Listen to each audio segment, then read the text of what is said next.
Welcome. It's Indisputable. I'm your host, Richey. Good to be with you. We got a lot to break down today. News of the day being broken down by Gleib, comedian, nowherecomedyclub.com, Rebel HQ contributor. Got some goodies for us as well. Should be a remarkable analysis.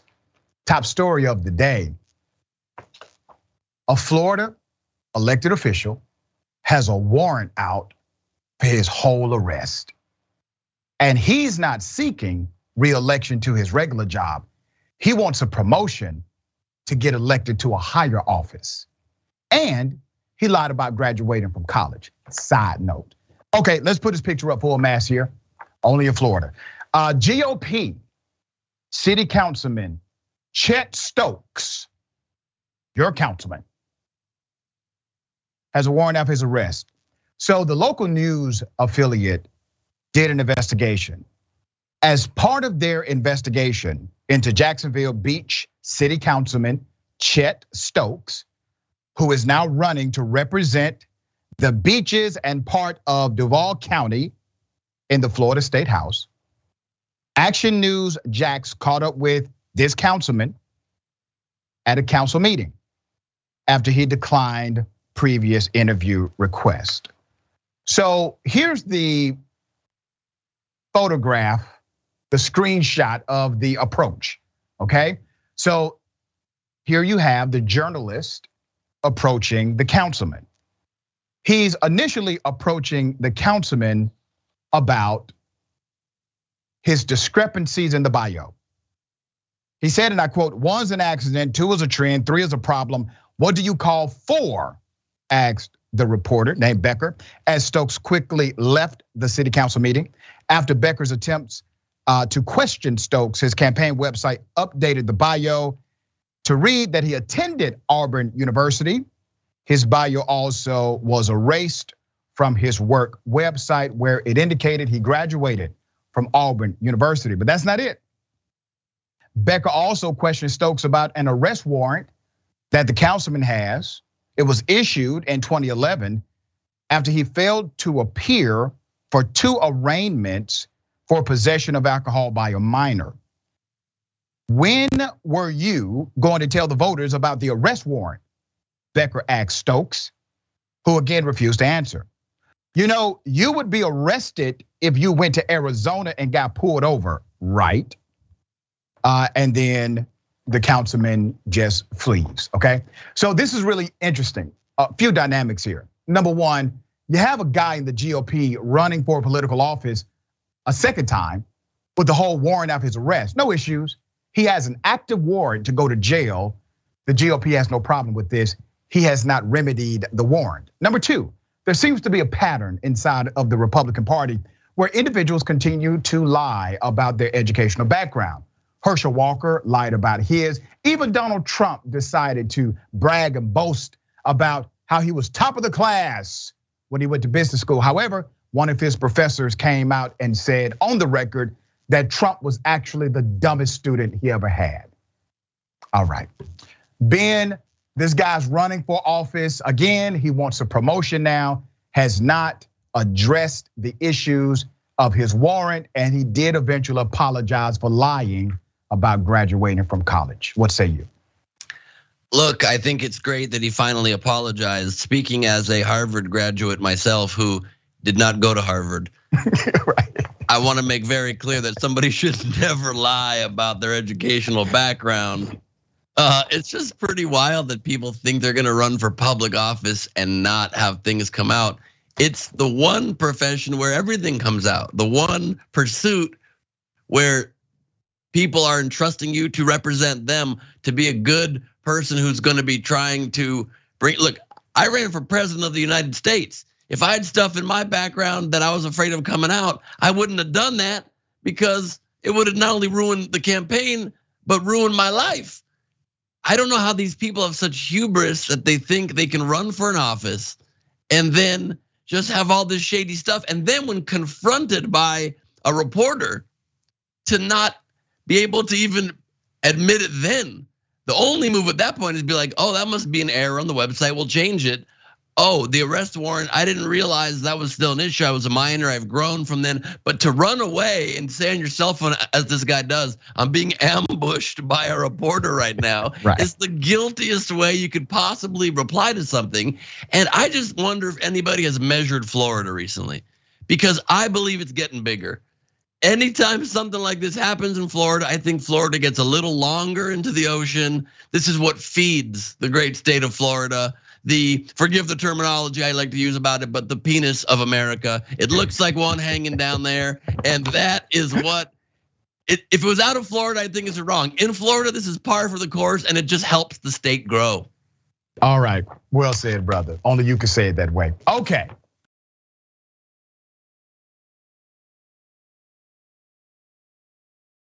Very sad situation. A group of cowards decided to attack unsheltered individuals, to beat them up and show themselves to be the cowards that they are. I have the video, I have their information. We are going to expose it. Let's go to the first video.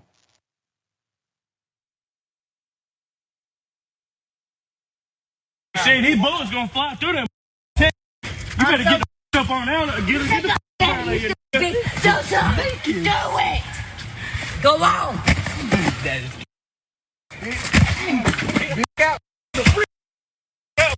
Where the bread? You got the money? We want to. The bread. Quit leaving me home. Where the bread? Where's the money? Where's the money? You're finna get jumpy. You get Come on, man. Come on. Get right, Todd. Get right, Todd. Get right, Todd. Get right with that. Get up. Get up. Get up. Yo. Stand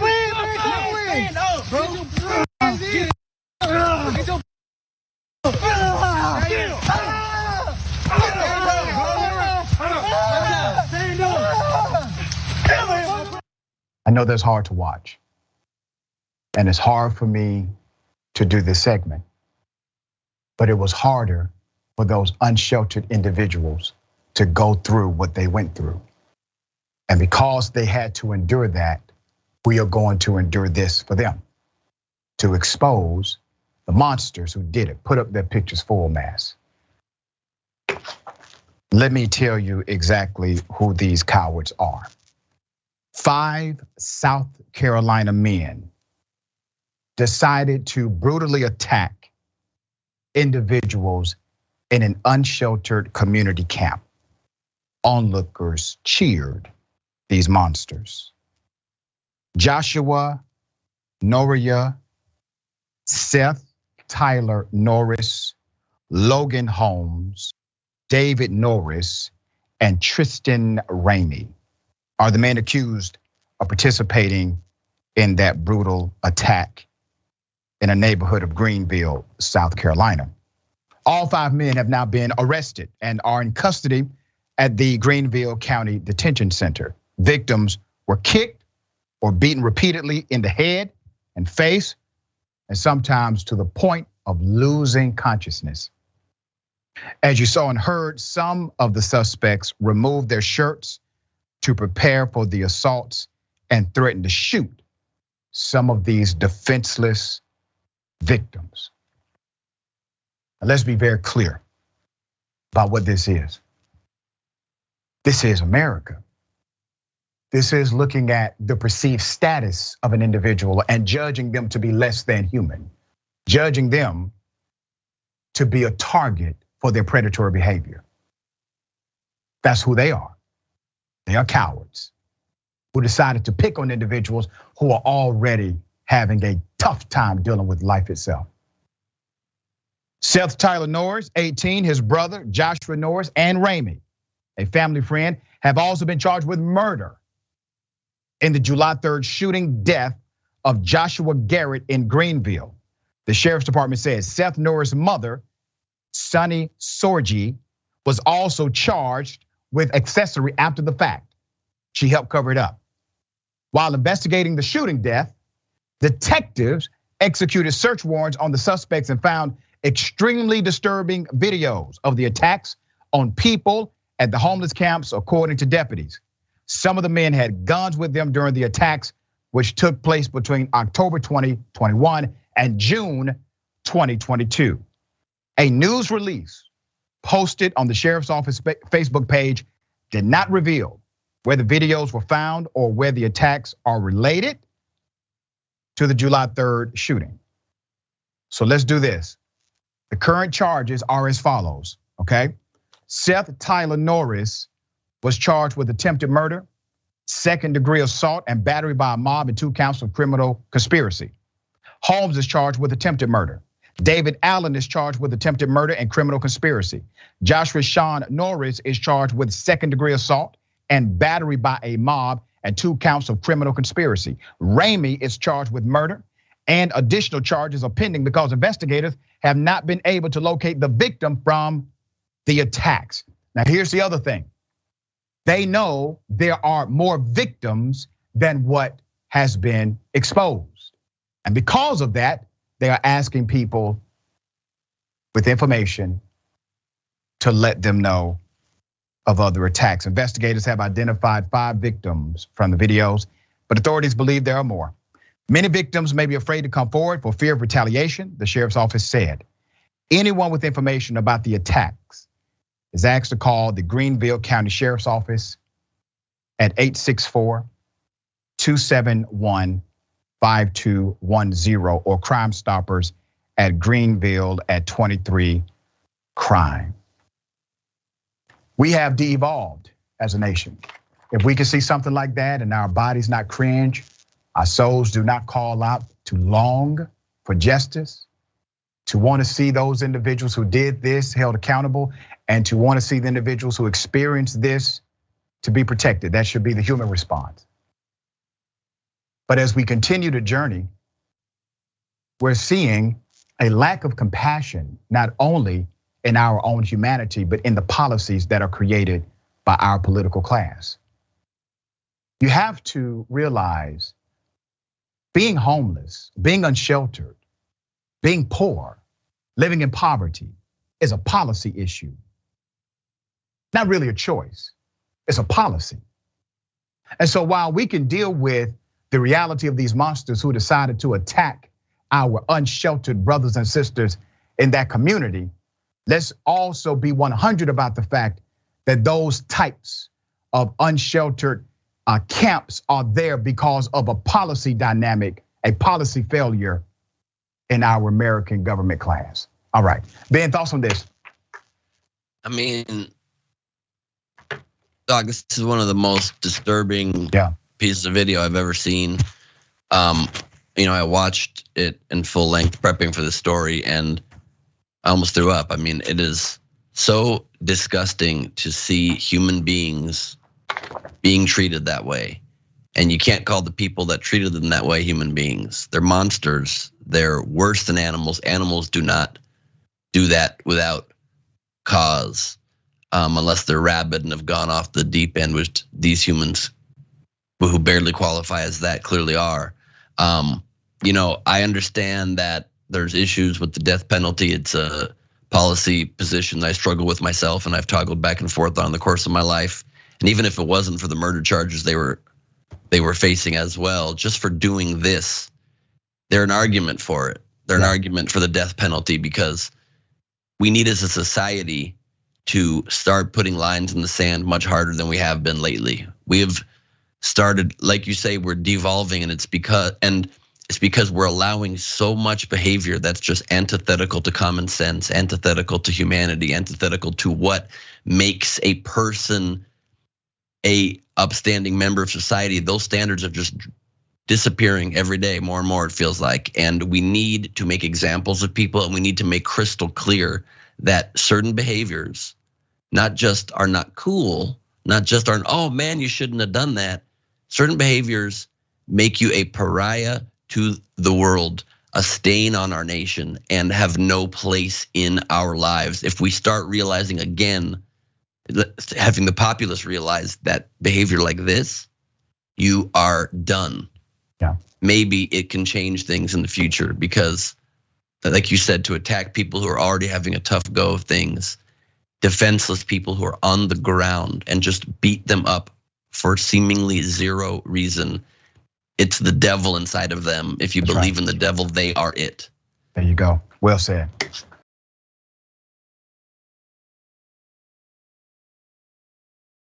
I knew this would eventually happen. Right now, there is a $25 million lawsuit against Sesame Place, specifically the parent company, for continued discrimination. Let me bring you to Baltimore, Maryland. Baltimore, Maryland family is suing the parent company of Sesame Place after a new video of another alleged racial snub appears to show a character ignoring a 5-year-old girl during a meet and greet. Here's part of that video.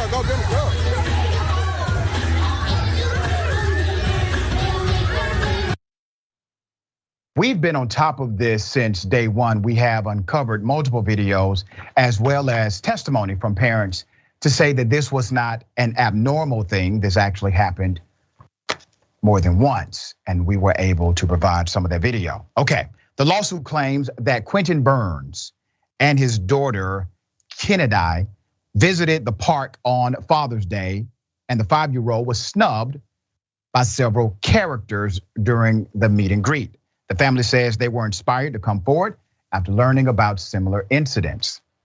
I'm hurt, I'm devastated. Me and my wife, just looking at her face makes me want to cry every time I see it, said Father Quentin Burns. The lawsuit comes after numerous allegations of similar instances of racial discrimination by this agency. Here's an update of those videos.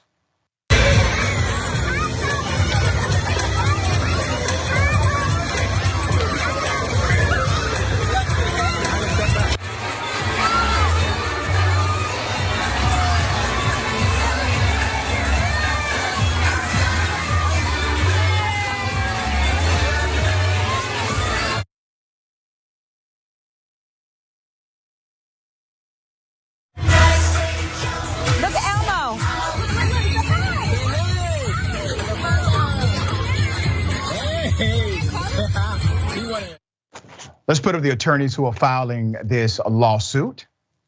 You have Malcolm Ruff on the left and Billy Murphy on the right. The family's lawyers filed the suit on Wednesday. Attorney Malcolm Ruff said the young child was ignored among a sea of white children who the characters interacted with instead. The lawsuit, according to Ruff, was filed on behalf of any black family or person who believes they were discriminated against at Sesame Place. The young child was forced to experience racism at the age of 5, Attorney Ruff said. They are seeking $25 million in damages, and Ruff urged other families who feel that they have been discriminated against to come forward. Attorney Bill Murphy explained to reporters that the lawsuit is based on Section 1981 of the US Code, which he says protects against a breach of contract based on race. We're here to make sure that justice is done to the families who did not have the experience at that park that they paid to get, Murphy said. And the reason they did not get the experience they paid and contracted to get is because of their race. The park offered a statement in response to the filing of the suit. It reads, Sesame Place responded to the lawsuit Wednesday night saying, we will review the lawsuit filed on behalf of Mr. Burns. We look forward to addressing what claim through the established legal process, We are committed to deliver an inclusive, equitable, and entertaining experience for all of our guests. Now, if you remember when we first covered this, there were multiple lies told in the beginning. The first lie was that they did not know who was in the Rosita costume. According to the family, when the mother approached management about the initial snub that went viral, management said, We don't know who's actually in the costume, which is insane, right?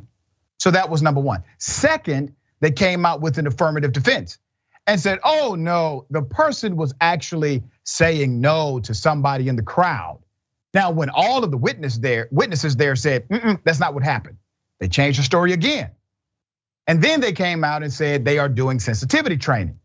And then later they actually apologized for the offense. Now they're being sued, big time. Ben, thoughts here? Disturbing story. It really speaks to a few things that are again wrong here in our society here in America these days. I mean, I don't mean to say this even in a funny way, even though it might come off that way, but it just really proves how absurd racial discrimination is as a concept, is that people are paying to go to this parade, to this Sesame Place, to this experience, and kind of worship, get excited about, can't wait to meet characters who are literally different colors, green, right, and purple and pink, and somehow still black is seen as less than even pink now, than purple, than Muppet colors. Doesn't it prove the fact that we love characters of different colors, that color does not matter as something of substance where one can be judged over another, that it's just the flavor in our lives, that it's the things that make us special and unique and not ever something to be denigrated? But there's literally a character dressed in a green costume thinking that they're better than a black child is so insane and insulting. And the only good thing that could come out of this is if they are awarded the $25 million, which I think would be a pretty decent payday for a snub like this. And if it happens, it can be overall, I think, a very good story, because those parents can tell their kids, in America, when you get treated badly based on the color of your skin, society says that is so not okay that we become rich for the rest of our lives. And it's shut down hard. Sesame's good at teaching people to count. Hopefully they can count all the way to 25. 1, 2. There you go. You get the rest. Absolutely. All right, we're gonna follow that story because naturally, in order for this to be categorized as an official class action lawsuit, other families will need to join. A judge will eventually have to deem it so. And that's why this lawsuit was filed, in anticipation of that. Okay, we have more on the other side. It's indisputable stick and stay.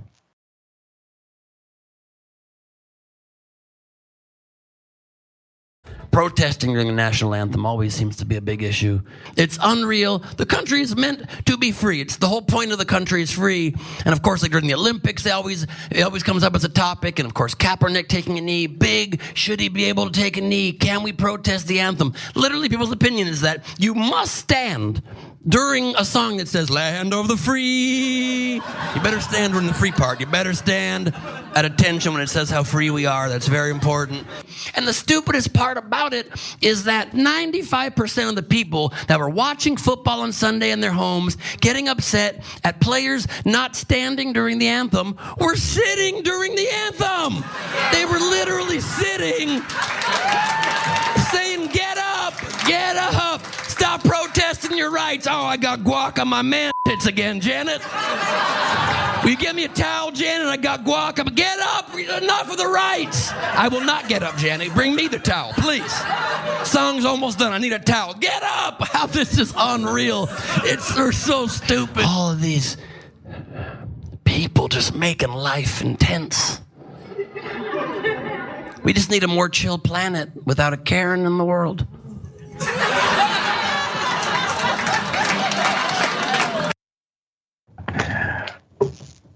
I love it. All right, that was a world premiere, by the way. You are the first audience to be exposed to that content. The very funny big homie. All right, tell everyone about what's coming up.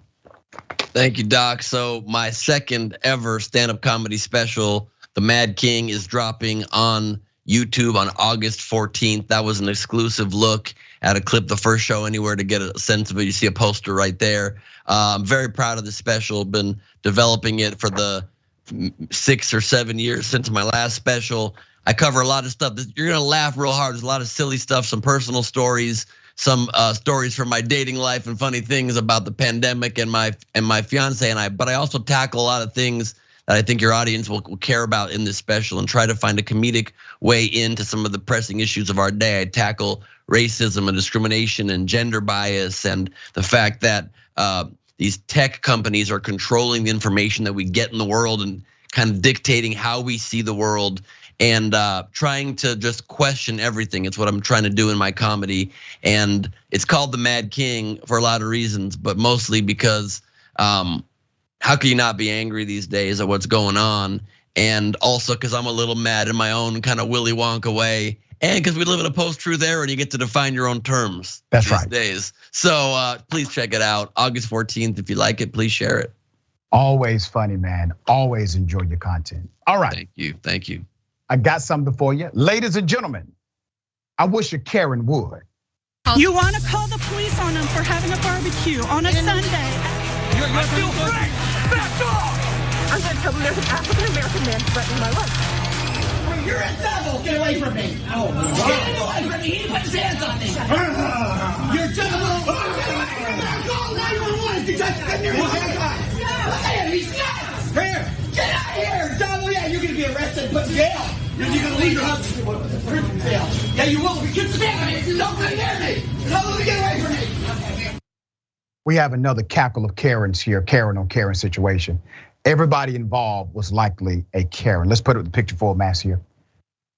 Okay, so you have one Karen who believes that if you make a cross with both of your index fingers, that will stop the devil, because she believes the Karen in front of her is Satan, obviously. And he does have some of the characteristics. He is acting in a way that seems bizarre. But here's the reality. All of them, every single one of them, are simply suffering from Karenicity. That's all. Right? No devils here. No Satan. Something worse. Karens. All right, Ben, thoughts here? I don't know. I kind of feel that guy. Like, I don't see what led into this situation, but that's kind of how I would react if there was a woman calling me the devil and trying to straight up use old school horror movie techniques to get rid of me. When he then goes, "Oh, you think I'm a monster?" And he actively tries to play into it and turn into a zombie. It was pretty solid. I sometimes can't control it when people just lose their stuff around me and can't behave themselves. I enjoy indulging that moment and kind of amping up their stupidity. So I give the extra Karenicity to the lady there. I understand a moment later she ate her burger and there was too much garlic on it, and she probably thought that they were trying to get rid of vampires back behind the counter. So she's got a lot of superstitions. You gotta love her. She got a lot she's working with for sure. All right. That's right.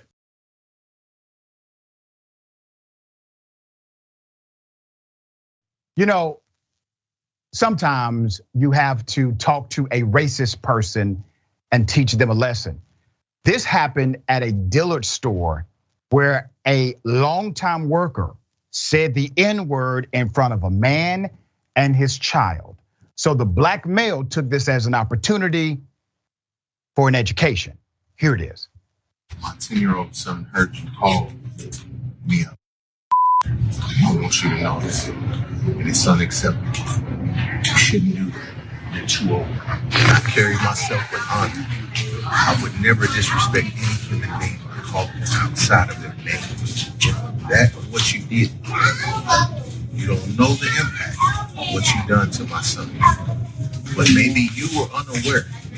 You were. It doesn't matter about you noticing me. You shouldn't be speaking that way, period. So if you know that, then why do that, man?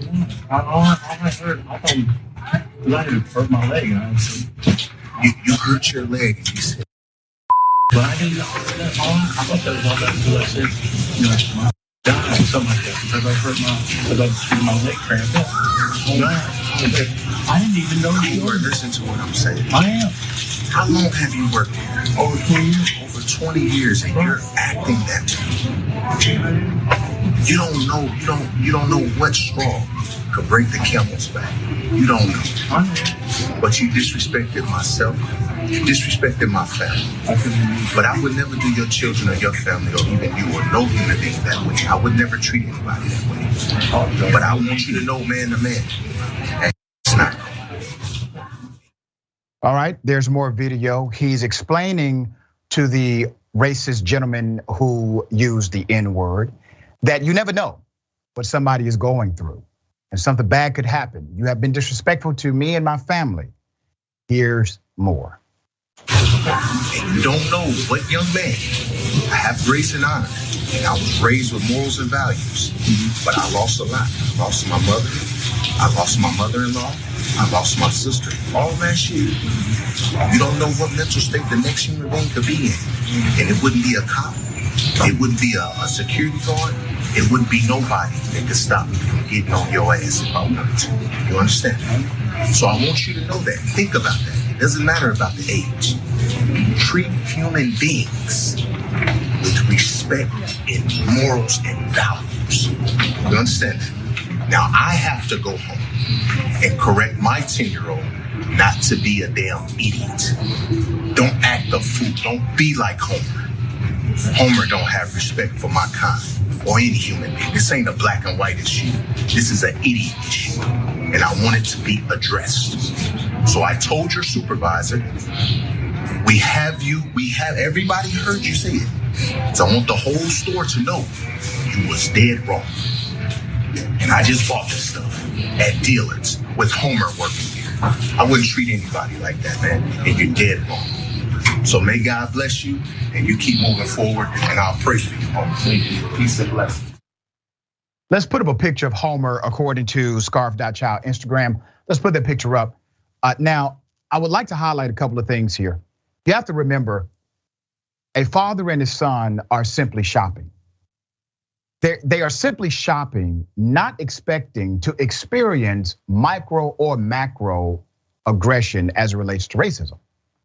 They are expecting to bond, to buy, and to go home. That's it. Well, during this, Homer decided to say effing N-word to this family while he was walking off, and that's why he was approached. Let me give you background from the father's cousin who decided to post this on Instagram. Now, according to the post, Dillard's actually tried to get this video removed, all right? Today at Dillard's at North Pack Central Mall, an older male by the name of Homer decided today would be the day that he expresses his lifelong hate for black people. The black man, my cousin, in this video, who spoke so eloquently and respectful, wanted to try on an item. He asked Homer, the white Dillard's associate, where's the fitting room? Homer pointed the man in the direction, and as Homer walked away, he said effing N-words.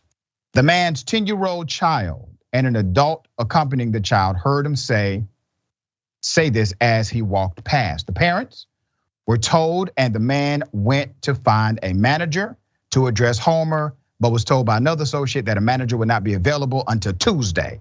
So the man went to address Homer, as you can see in the video. And Homer admitted it, but he said, because he hit his knee and he did not know he was standing there. Now, when those nasty words fell from his hateful lips, he was walking past clothing racks with shirts on them, not where he was standing during the recording. All right, now if the shirt hanging from the rack hit your leg, what does that have to do with calling a black man an F and N-word? So not only are we N-words, we're dumb ones too, according to the Post. Homer states he's been with the company 20 years. It looks like Dillard's, they actually did investigate this.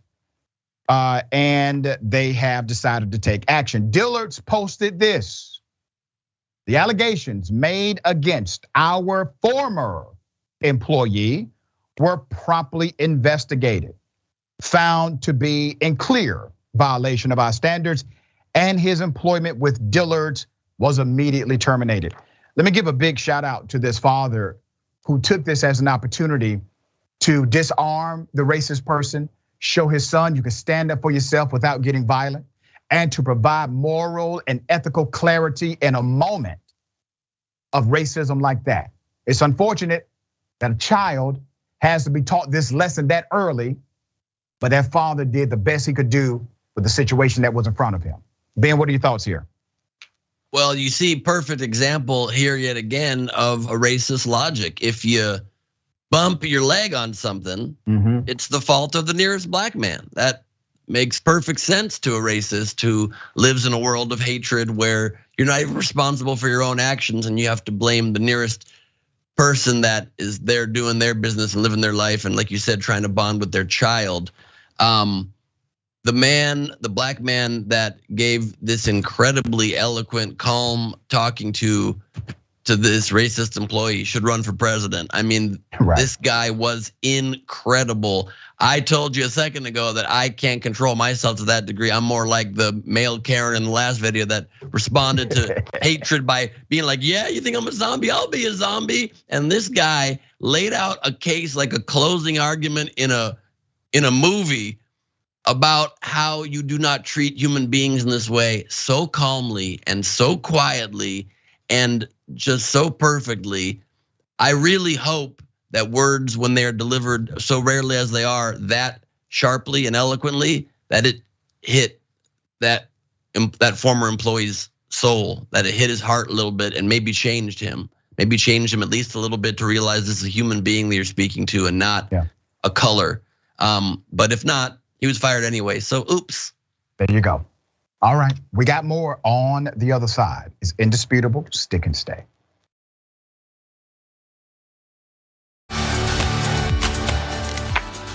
What's happening? Welcome back. We got a lot of show left. All right, Ida Rodriguez, we got a lot happening.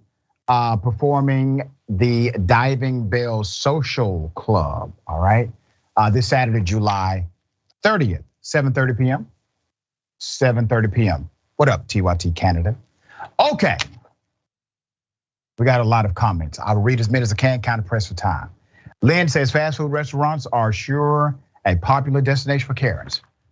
Seems to be that way, doesn't it? I wish Dragon Wood said, it is an idiot issue. I love it. Yeah. C. Michael Henson, thank you for that, C. Michael. We need a chill society without a Karen in the world. Laughing my butt off in Walmart. That was good. I like that one. Yeah, Monkey Man, thank you, Monkey Man. I'm 6'2", 240 pounds, pissed off over that unsheltered attack. That broke my heart, and yes, I will beat the hell out of every one of those cowardice thugs. I know the feeling is mutual. About the lawsuit, Carmina the Singing Dragon, and thank you for that. I work at a child care center that has majority black kids. I can't tell you how many times our kids get referred to as the bad kids in the community. You got to fight against that narrative. Kat Alitz, thank you for that. We appreciate you and all the support. Remember, you can join on the YouTube channel, Indisputable. You can join, become a member. Just hit that join button. We'd love to connect with you there as well. All right. Another cop, a Philly cop, decided it was a good day to say the N-word, and he said it to where all of his fellow cops could hear it. Let's put up his picture, okay?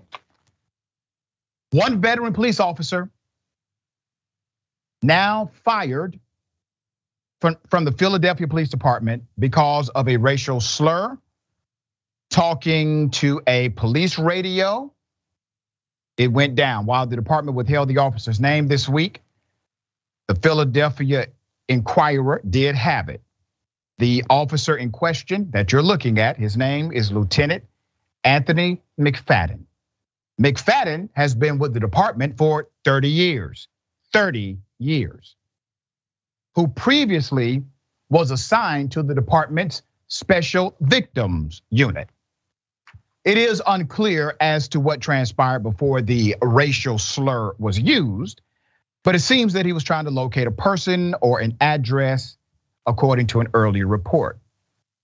It goes to say, and I quote, yeah, 516, the lieutenant said, given the number of the address. I think he lives in a the 911 operator interrupts and asks, Osborne Street, ? Yeah, McFadden confirmed. It's a dead cell phone, hold on, shares the call taker. Effing N-words. That's what he said. He snapped after pausing for a second. This was during a radio call. Everybody heard him, okay? The call was made on a department private line and was not broadcast over the public PPD radio channels, but shortly afterward, the clip was circulated throughout the entire department and leaked on social media. The audio was brought up the next day, less than 24 hours, to the city council. On Wednesday, July 20th, a spokesperson for the PPD, Sergeant Eric Grip, said the officer had been issued a 30 days notice to terminate on July 5th. Even the union, ironically, will not back this racist cop. Fascinating. There's a first for everything. So McFadden's words were also criticized and condemned by the Fraternal Order of Police Lodge number 5. The labor union represents the city's police officers. The union president, John McNesby, stated, and I quote, "This incident does not reflect the fact that our officers work hard every day to serve our diverse city with integrity and honor." This comes only a few years after that same department was lambasted for social media posts that were made by officers. They were racist. In 2019, 343 officers were investigated for their social media activity. Dozens were disciplined, and 15 officers were terminated after a review revealed racist and or bigoted posts were published on cops' personal Facebook pages, according to Atlanta Black Star. So interesting dynamic here. Now, this is not the first cop we've covered who decided to go full N-word while on duty. We have seen this happen not only in conversations, but we've seen it happen when the officer is literally speaking to nobody but themselves. As a matter of fact, this week alone, this is the second cop who has uttered the N-word without actually talking to an individual in front of them. They are not fired. But it goes to culture. Once again, do you think we're catching the only ones who think this way? No. The vast majority of them, we will never catch. We will never catch them in the act, but we know the sentiment that they hold. Now, why is this a problem? It's a problem because if you think black people are the N-word, how can you serve in a way that's unbiased? How can you protect in a way that's fair? How can equity ever be part of the way you govern as a police officer? It cannot. And that's why we have to stop only talking reform and start talking replacement. Ben, thoughts here? They say they're working very hard despite this to make sure there are no racist police officers. Work harder. Right. You got 343 needed to be investigated and dozens that were disciplined and 15 fired. Work harder. Figure out how to figure out in advance of giving somebody a badge and a gun, whether they have racial animus or not. Film them. Do their fists get tight? Does their heart rate go up when they see a photo of a black man? You're disqualified from being a police officer. How are we so bad at finding, even in those charged with protecting us, people with hate in their heart? It is unreal, it is unjust, and and thank God this officer was terminated, but I do not understand the 30-day warning till he's officially terminated. You could do a lot of damage as a cop in 30 days once you're already identified as a bad cop that's being done. Guy's gonna go on a falling down rampage. When you are proven to be racist and you're in you're in a position of power and authority, it should be like being arrested. Right then you get stripped. This isn't like, well, I guess they uncovered your racism, have a nice 30-day soft landing into retirement. You're out. Again, we need that hard line in the sand in our society so people start realizing again, thanks to Trump unleashing all this racism even to the next level, it's going back in a box. I talk about this also, my special is that, look, racism will never stop. People will not, no matter how much we evolve, there will still be people who will be racist. We need to get to a place in society where they are not allowed to say it publicly. Say it around your Thanksgiving table dinner with your unpleasant, angry family, but do not ever do it publicly or you will suffer the consequences, full stop. Very well said, exactly. All right, make them embarrassed, ashamed. They have to live on the fringes of society if they choose to live in a way that's publicly racist and derogatory against others. All right.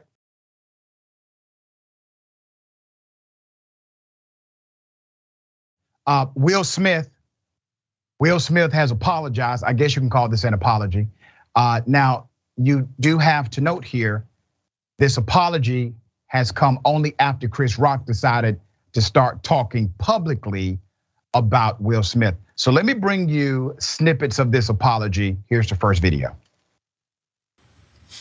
Why didn't you apologize to Chris in your acceptance speech?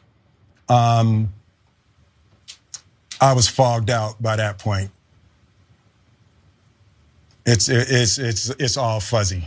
I've reached out to Chris, and the message that came back is that he's not ready to talk, and when he is, he will reach out.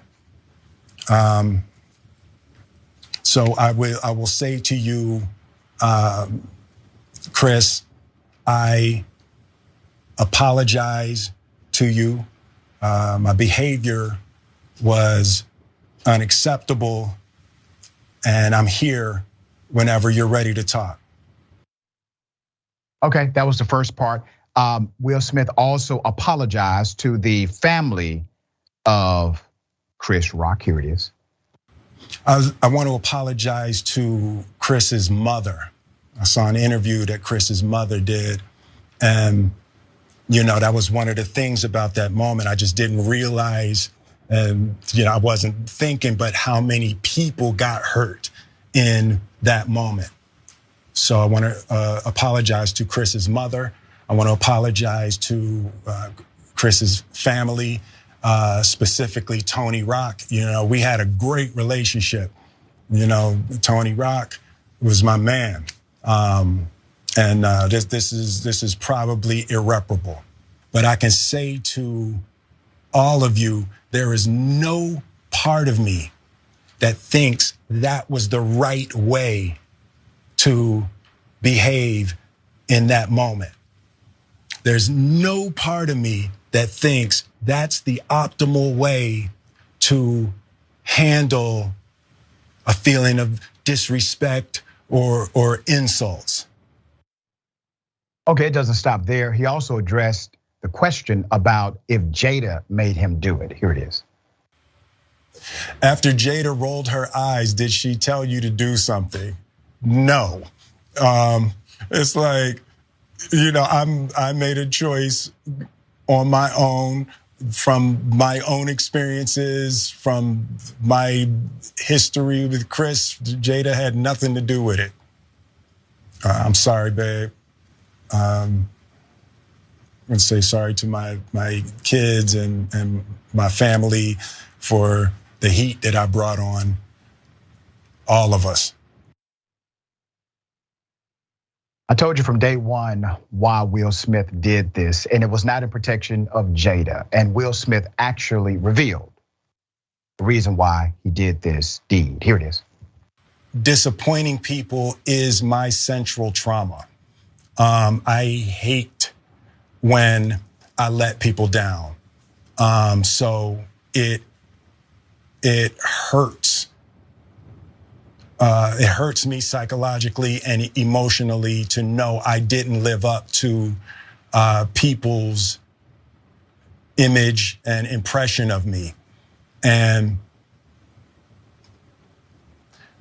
the work I'm trying to do is I am deeply remorseful, and I'm trying to be remorseful without being ashamed of myself, right? I'm human, and I made a mistake, and I'm trying not to think of myself as a piece of. Interesting. Now, I said when this first happened, Will Smith slapping Chris Rock was not about protecting his wife, Jada. It was about Will Smith. That's my opinion, and I stand by it. And I think there are a few people that Will Smith would have never got out of his seat and slapped. I don't think he ever would have slapped Steve Harvey. I don't think he would have slapped Will Ferrell. Hell, he wouldn't have slapped Ben. Okay? There are plenty of folks he would not have slapped. And beyond the moment, which I felt so bad for Chris Rock in that moment. But in that moment, the aftermath of Will Smith being able to sit back down and laugh and enjoy the festivities after he's done something like this to another black male. And let me say this about Hollywood's fascination with status, and by extension, our fascination with status. If this was anyone other than Will Smith, we would have a very different take on it. Let's say Donald Trump did something like this. Would we be providing contextualization to the action? Of course not. What if Will Smith would have slapped, let's say, Tom Cruise? You think they would have let Will Smith sit on that front seat for the rest of the show? Okay. All right, Ben, thoughts here? I agree with what you said, except for I think he would have probably slapped me. Ben, I think he would have had his hands full if he did, Ben. That's what I think. That is a fact. I think overall that was a pretty solid apology. He apologized to everybody, Chris and his mother, quite literally. I think he's still apologizing right now to Chris's baker. He's sorry that Chris wasn't able to get his bread the next morning. It was a little too hard for him to chew into it with a sore jaw. He apologized to Tony Rock, who's a friend of mine. Tony and I have been friends for decades now, almost 2 decades. And Will Smith gave Tony his first break. He put him on a show that he and Jada produced called All of Us on UPN, the old UPN network. And I was at the rap party for season 1. Tony invited me to, and Will was there and came up on stage and gave some speech thanking everybody, and then took off his shirt and he had a black undershirt on, and they put a gold chain on him, and DJ Jazzy Jeff came out and they played all their hits. It was exciting. They were close. It was one of the coolest moments of my life. Then Biz Markie came out and DJ'd the party. It was insane. And they were close, and he helped make his career. I don't think there's any personal vendetta where Will Smith wanted to take down Chris Rock. I think he flipped out. I do think must have been Jada said something. I think he probably did do it for his own, because of his own demons, but he laughed at the joke. And then Jada, and then all of a sudden Jada's upset and he went up and did it. Maybe Jada didn't say do anything, but he saw his wife being upset. But you just can't do it. As I predicted right when it happened, look what's gonna happen to comics now. And it's happening. Look at Chappelle getting attacked on stage. Look at somebody bringing a gun into my friend Craig Robinson's show in North Carolina the other day, and the whole club having to be evacuated. Or my friend Brad Williams on stage, they had to clear out when people ran in. There was a mistaken thought of a active shooter the other day in a Vegas hotel. You cannot take physical action because of a slight, because of an insult, let alone one done by an artist in a joking way, let alone one done in the mildest way possible. It's the Oscars. They're in the front row. Every big celebrity gets made fun of. And the big insult that made him go and strike Chris Rock was that he said her short hair looked like G.I. Jane's short hair. G.I. Jane's one of the most badass female characters in film history. He was saying you look like a badass character. Not really a reason to go and slap somebody in the face. So I'm glad that Will Smith does seem contrite and seems to be apologizing. I just got word he's finishing his apology right now. He just finished listing them out. Well, listen, it has not hurt Will Smith. He has already banked the largest upfront paycheck of anybody in Hollywood this year. So it has not hurt his pockets. Chris Rock has said he's going to talk more about the Will Smith situation at his Netflix special. All right, we got more on the other side. It's Indisputable, stick and stay.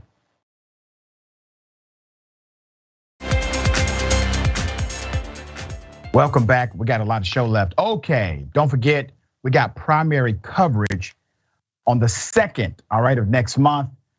Another round of primary elections is upon us. the establishment and progressives. Facing off Tuesday, August 2nd. Make sure you tune in at 8 p.m. Eastern Time, 5 p.m. Pacific Time. All right, we got the crew breaking down a lot of results. Arizona, Kansas, Michigan, Missouri, and Washington. Watch at tyt.com/live, YouTube, Facebook, and Twitch. All right. Okay. What can I say about this fella? I just let him say it for himself. Here it is.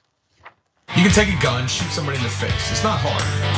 Sometimes it might even be fun if they're a godless commie. Now, what they're trying to do is sneak the COVID vaccine in your salads. I hate math. Somebody say amen. I am a human supremacist. I am a human supremacist. That term will be the future war with the robots and the AI. What you're hearing now is the entire future and everything they tried to stop us from doing. Our supremacy will not end with this planet. We will people the stars. We will colonize. We will green dead worlds. We will go interdimensional. We will unlock the secrets of the universe. God has laid them out like Christmas presents for his children. Wait a minute, I got more video. Wait, this is not it.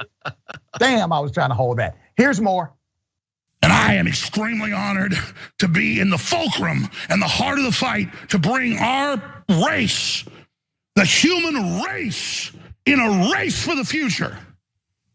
I am honored to be here. And we will break the enemy. We will break the pedophiles. We will break the Satanists because God already sent his own self down here to show us he could do it. God would never ask us to go through an obstacle course he wouldn't go through. And now we're going to go through what Christ did. And we're going to go through it, and we're going to be destroyed, but reborn on the other side.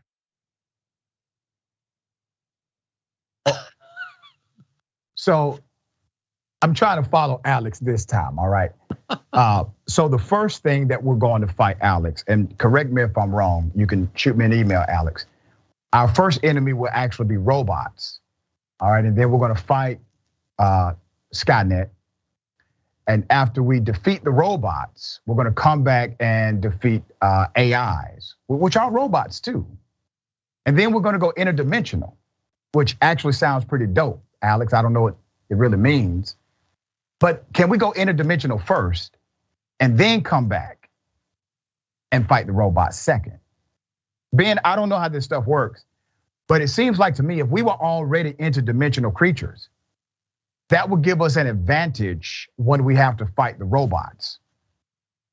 Well, one would think that, Doc, but you're not understanding that a lot of planets are covered by robots. And so we would need to have even just that basic ability to have a fighting chance to even land on the planet. Maybe he didn't explain that. Sorry if that wasn't clear. This is the most clear Alex Jones has ever been. Yeah.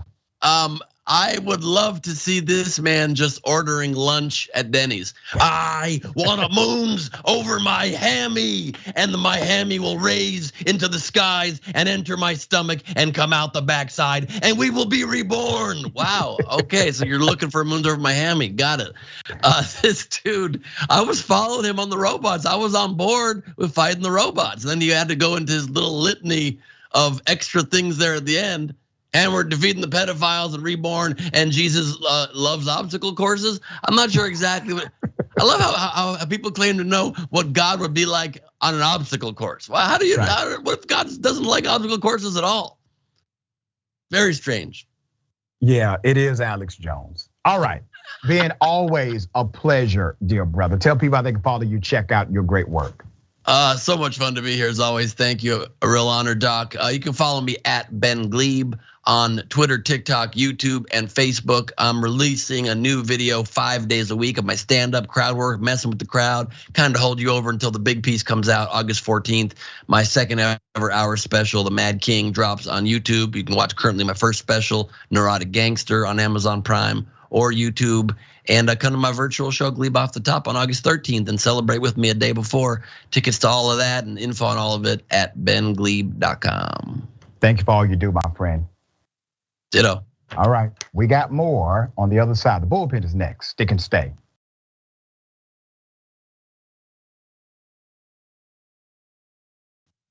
Ladies and gentlemen, welcome to the bullpen.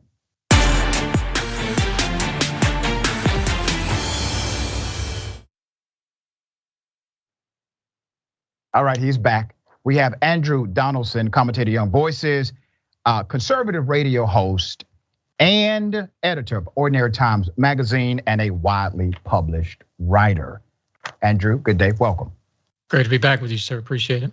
I appreciate you. We're gonna chop it up about two things. One, I wanted to get your opinion about the latest vote where it looks like Republicans decided to snub veterans as it relates to basically expanding medical care for something that they have experienced.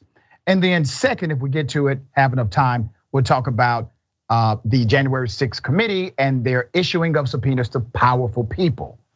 I don't want to presume what you know or believe about those topics, so give us your sentiment, I will then opine. Sure, let's start with the PAC Act or the burn pit legislation, which has been called, although that's only one small part of it. There's a lot of other important stuff in here.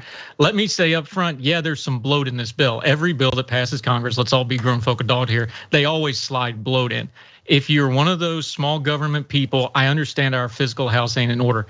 This is not the hill to fight that battle on. I don't believe things happen in a vacuum. I think they happen in a sequence. If you take the sequence of events that happened in the United States Senate over the 24-hour period prior, I think it's pretty clear that this might have involved having a bit of a hissy fit over the events of the day on top of everything else, because this bill passed pretty easily earlier. And again, that 400 billion number they're throwing around, they're not even debating the funding. They're just debating whether it's discretionary or mandatory funding. They're not even saying don't fund it.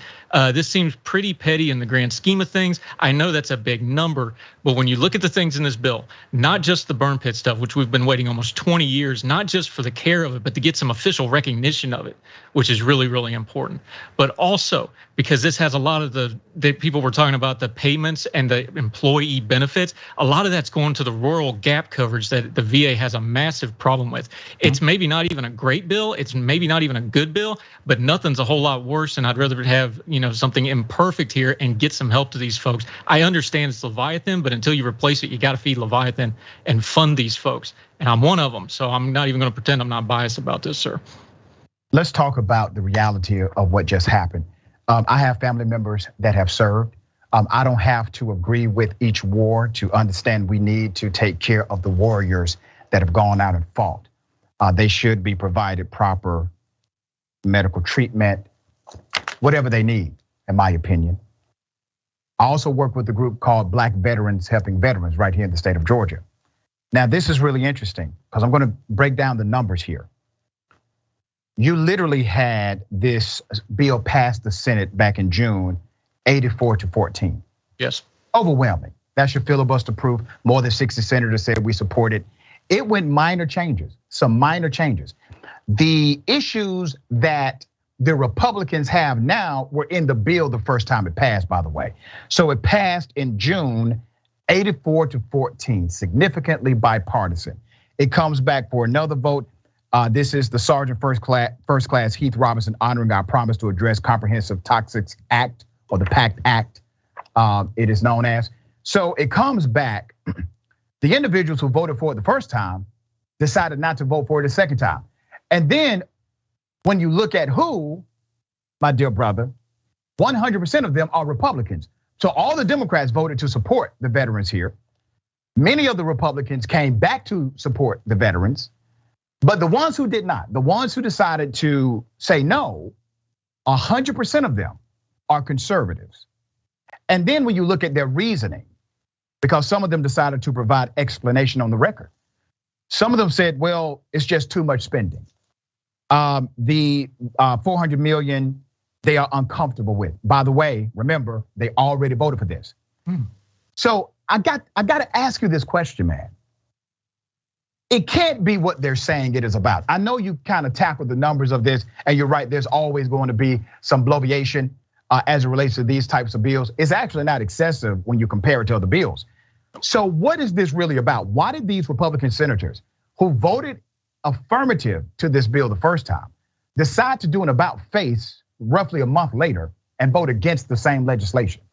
Yeah, an important context here. This was a procedural vote, so it's even more petty. It's not like this was the final thing. I think it's really important to bring up what this is because several of them came out on the floor right afterwards and said, oh no, we'll still try to pass something later on. It's like, well, wait a minute. Why didn't you just do the fix instead of doing this sideshow of it? And I know they're gonna try to have the politics of it, but the whole thing just looks wrong and it feels wrong. We both cover politics. We know what happened over the last 2 days in the United States Senate. Everything has been thrown in a little bit of disarray because of the new legislation brought forward. The Manchin deal kind of threw everything for a loop. It's a rare outflanking of Cocaine Mitch and his buddies where they kind of got caught flat-footed. I really do believe, and if I'm wrong, I'll apologize later. And if next week they pass this bill clean, I'll apologize again. Right now, it looks like they just threw a hissy fit, frankly. I don't have a better explanation for it because the numbers don't matter. 400 billion, I know that's a big number. We may have PPP fraud from the COVID bills that amount to that much money. In the grand scheme of things, yeah, it's a lot of money. But when you look at, let's have some real context here. The VA is the second largest department of the United States government and third is a long distance off. The VA healthcare system is the largest integrated healthcare system in America. And it takes all that bureaucracy, all that work, all that funding to take care of only 15 million veterans and only 9 million of them are in the healthcare system. Yeah, it's a big ungangly beast. But again, I'm gonna say this again because I do wanna have accountable government and accountability is a big problem here. But until you replace it with something else, you have a moral obligation to continue to feed the beast until you replace it with something else. Doing it for a petty reason, which is the only answer I have here, petty political reason, I find it unacceptable. You know, you and I agree 100% on this. I wanna highlight some humanity that's part of this. A veteran died in 2020 from lung cancer, which he blamed on burn pit exposure. You've had multiple individuals who have now been diagnosed with cancer. They are, the diagnosis goes from brain cancer to other forms of cancer. And this bill seeks to address, provide money, provide a focus to remedy that. Now, I've said this for years, brother. Elected officials are really in the business, supposedly, of creating solution. That's what they are supposed to do. There's a clear-cut problem which requires an absolute solution. So you're saying that they kind of threw a fit, right? And I got to tell you, man, this was a shocker to veteran advocacy groups. Yeah, it was. It was a shocker. Tell me why you think veterans at this point should even consider voting for Republicans that decided not to vote for them. Well, we know human nature. Very few people are single voter issues, so there'll be other things. We also have the modern VA as it has existed since the 1930s. We have long decades of evidence that there's very little political punishment for not taking care of the VA healthcare system. That's just fact, like any metric you want to use. And we also know that money alone isn't going to fix it. Nobody wants to be accountable for this beast. This thing has gone from too big to fail to too big to function at the exact same time. That's an amazing parallel to achieve. I don't have all the answers to this, but to your point, why would you vote for this? The VA has been a bipartisan mess. Both parties have a hand in this.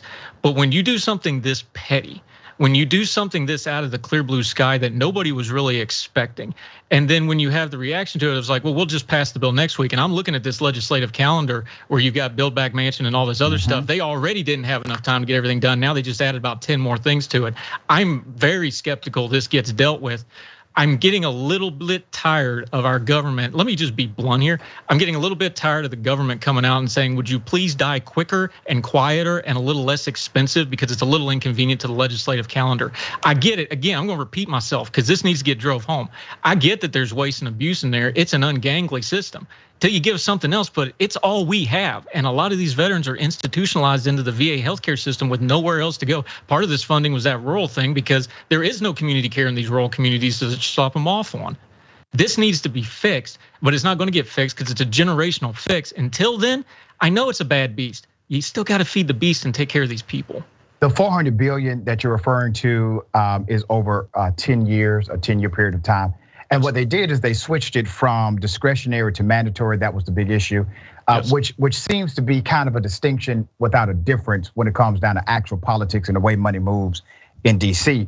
Jon Stewart came out, who is an advocate for the veteran community. He came out and he said, if this is your America First policy, then America is effed. What are your thoughts about what Jon Stewart said? Yeah, and I appreciate his advocacy, but I also know a lot of people pay attention to just that and not some of the underlying issues as well. And I appreciate his advocacy, I really do. There is a thing in America, and we saw this with other things. We saw it with the NFL protests. We saw it with the debate we're having over patriotism with far right elements where we have to kind of claim back what our flag means and what our national anthem means and things like this. There's this thing in America, and I cannot explain it. I love my country. I serve my country. I would do it again, even with all the things that have come with it. There is something in our national consciousness that's broke, that we support our troops, but there's this magic force field at the front door of VA healthcare facilities where all of a sudden we stop caring. Again, let me go back to that stat. 9 million people in the VA healthcare system. But that's an insular healthcare system that's out of sight, out of mind to most Americans. They don't even know it's there, even though it's a huge part of the government they're having to fund. I don't know if that's part of the issue. I don't know if we're not advocating right. I know we have decades and decades and decades of this same problem. I don't see a cure coming on the horizon because I don't see enough give a damn, which is the key fundamental issue of trying to solve something like this. Every single politician, every single one of them, they run for Senate, they run for House, run for governor. They always run pro-military, pro-veteran, pro-taking care of our veterans. They have advocacy groups. Sometimes they support them, sometimes they don't. But everybody says we got to take care of veterans. I have not seen a more universal theme, a more bipartisan theme not be tackled really by any party once they get into office. Some make strides, sometimes they change leadership, but it seems as if the culture remains the same. And I've had my dealings with the VA as an advocate, advocating for veterans right here in the state of Georgia, where we've had to call them out right here in this state because they refuse to be responsive in an appropriate way. Why do you think both sides of the political aisle, why do they get this part wrong routinely? Because again, there's no political backlash to keep them from being on the right path for it. And I don't know why that is. You'd think there would be. This is a layup. This is a political layup for both parties. Just take care of it. You get all the credit in the world. There's no real downside. Nobody's gonna complain about spending money on vets. I don't have an answer for you. I wish I did. There should be one. It's such a bad problem and it's such a huge problem. I don't think we can even get our head around it anymore. And now it's just kind of inertia. Isn't that a sad testimony? Andrew, and I gotta say this, brother, all right? I know you're not a single issue voter, but in this situation where the stakes are pretty high, 100% of Democrats voted for it. And those that voted against it were 100% Republicans. All right, I just want you to marinate on that. You may want to consider changing your political ideology at some point when you look at the values that you represent and the values that are being voted on in DC. Always a pleasure, brother, having you on the show. Tell people how they can follow you and check out your work. Yeah, we at ordinary-times.com, we have very talented people all across the spectrum there. Heard Tell Show, that's our program. We try to do really good work. We should have a Dr. Richey sighting. That'll really cross some streams up. We'd love to have you anytime, sir. All the major podcasting platforms, YouTube, Facebook. Come join us. Grown Folk Talk, no yelling, just discussions of important stuff. And I always appreciate your time, sir. Really appreciate it. Always appreciate you and the content. I check you out sometimes, dear brother, and I would love to be on the program as well. We'll make sure that happens. Okay, Galaxy Brain is next. Remember, take care of yourself, take care of each other, take care of the planet. Remember, the truth is always indisputable. Welcome to Indisputable. I'm your host, Dr. Rashad Richey. We got a lot happening today. But what do we do on this show? We tell the truth. You know why we tell the truth? Because the truth is simply indisputable. Rashad, great to be here. Congratulations on the new show. And I gotta let everybody know that Rashad and I go way back. Here's the pattern that we see in all of these Karen stories. They think they own stuff they do not own. Now, where does that come from? I don't know, maybe slavery. Maybe they think they should still own black people. This is what happens when Karens weaponize the police.